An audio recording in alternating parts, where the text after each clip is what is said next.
लिख के भविष्यवाणी करने जा रहा हूँ। अलग अलग चैनल वाले मेरे से पूछते हैं, अलग अलग उसकी जरूरत नहीं है।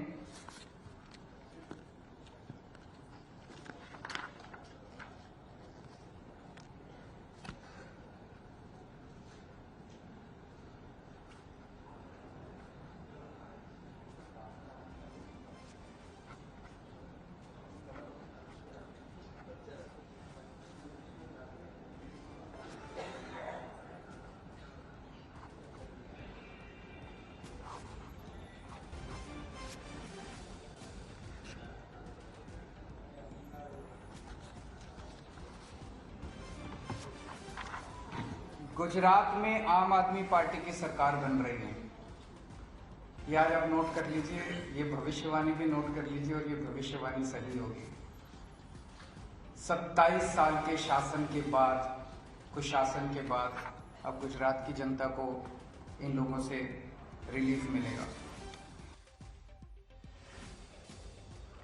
देवंकुर हमारे संवाददाता हमारे साथ जुड़े हुए हैं, सीधे उनका रुख करते हुए। देवंकुर, देखिए, अरविंद केजरीवाल लिखित में कह रहे हैं आम आदमी पार्टी की सरकार बनेगी। कांग्रेस पार्टी को वो बता रहे हैं कि 5 सीटों से कम पर रह जाएगी। बीजेपी को लेकर उनके अपने दावे हैं, लेकिन अब तो एमसीडी में जो दावे लिखित में बीजेपी के लिए किए गए थे कि 20 सीटों से कम पर बीजेपी को जीत मिलेगी और बीजेपी 104 जीत लेती है, तो ऐसे में उनका लिखकर ये बताना कि आम आदमी पार्टी की सरकार बनने जा रही है बड़ा मुश्किल है, क्योंकि गुजरात में एक तरफ नरेंद्र मोदी का फैक्टर है, दूसरी तरफ सरकार की तमाम ऐसी योजनाएं जिसके बल पर बीजेपी उम्मीद कर रही है कि वो 27 सालों का रिकॉर्ड इस बार तोड़ने वाली है।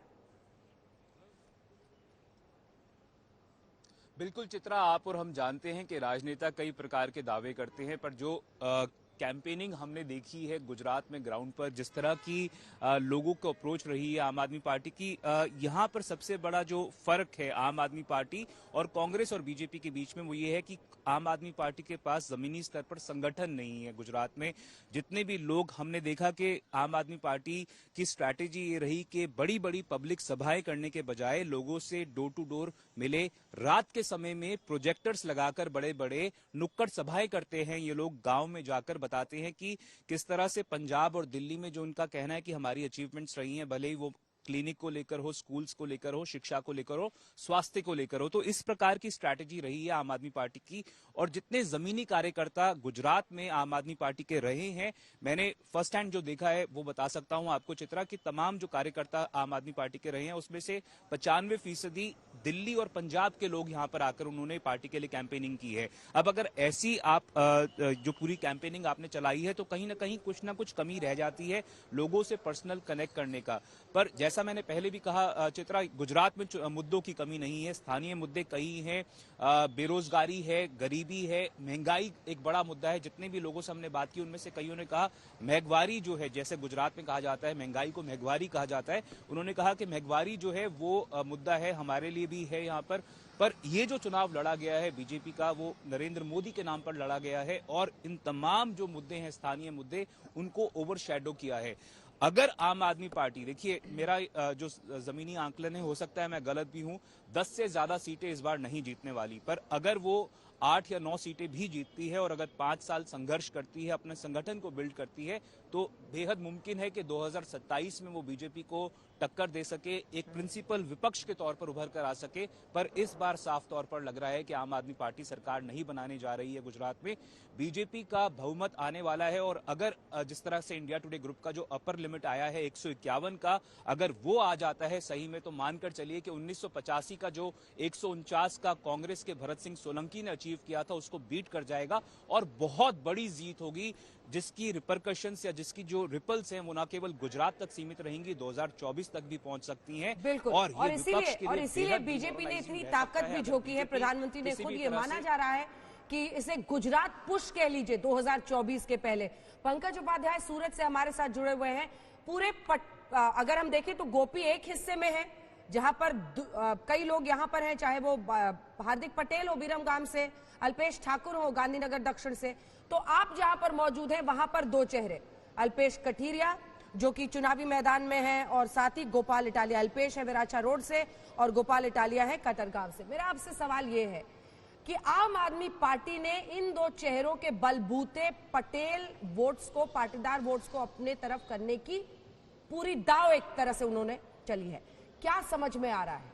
क्योंकि सूरत का व्यापारी उस पूरे इलाके में कई संभ्रांत जगह भी हैं तो कई ग्रामीण इलाके भी हैं, लेकिन बाय एंड लार्ज अगर आप लोगों के बीच में जाइए तो बीजेपी का नाम वो लेते हैं, नरेंद्र मोदी का। यहां तक कि सूरत में मिलेनियम टेक्सटाइल मिल के सामने जब मैंने कहा कि जीएसटी से दिक्कत हुई, इसने कहा बहुत सारे पेपर हैं, ये दिक्कत है वो दिक्कत है। मैंने कहा वोट किसको दीजिएगा? तो मोदी को देंगे, 4 पेपर और जुड़वा दीजिए, लेकिन वोट मोदी को देंगे। बिल्कुल बिल्कुल बिल्कुल ठीक बात कही आपने अंजना। देखिए, सबसे पहले तो यह है कि 182 में से अगर हम अर्बन एरियाज की बात करें तो करीब 80-82 अर्बन एरियाज हैं। आम आदमी पार्टी दम भर रही है कि अर्बन एरियाज में वो काफी अच्छा करने वाली है, लेकिन पिछले 1 महीने में ग्राउंड रिपोर्टिंग में हमने देखा कि अगर आम आदमी पार्टी का कहीं प्रेजेंस नजर आता है तो वो सूरत और सौराष्ट्र में ही नजर आता है।